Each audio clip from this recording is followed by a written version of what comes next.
Do you have any advice for a student interested in working in media or on the news? Yes. So depending on what you want to do, whether it's on air, off the air, behind the scenes kind of stuff, I would say try to learn as much about the industry as possible. So that means learning how to write in AP style, learning how to shoot video on a camera. So if you've never gotten your hands on a camera, do that.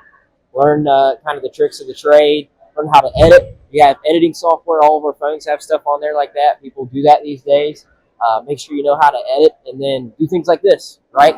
Talk in front of a camera, talk to people, and ask questions, and just kind of get your feet wet. I think a lot of times, especially when I first started and I went to school, I thought I was just going to be an on-air person, and like that's that. I didn't realize all the stuff I was going to have to learn to get to that point, which was shooting video, learning how to edit video, writing articles, things of that nature. So I would just say don't say no to stuff.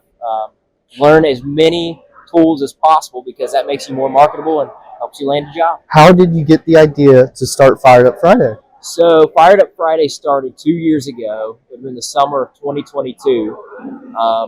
We had a general manager he's not our general manager anymore. He's in Cleveland now, but David Hughes, his former station had done something similar. They had called it something else. I don't think they had done it for a while, and he brought the idea to us and thought if we did some pep rallies early in the morning, maybe schools like you all would think it's cool and want to come out and do it.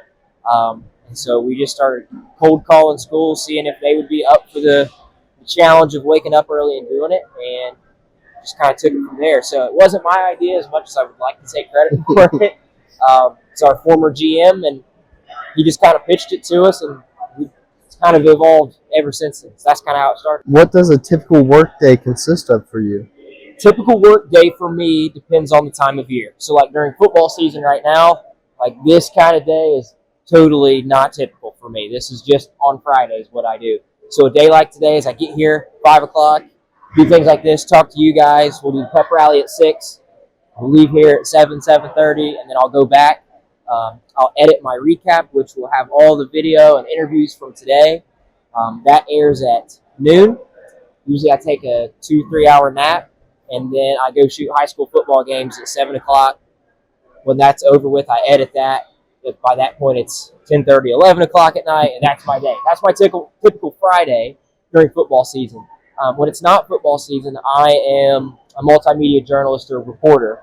Reporter is kind of the normal term for that, but basically means I get to work at like 9 o'clock, 9:30ish.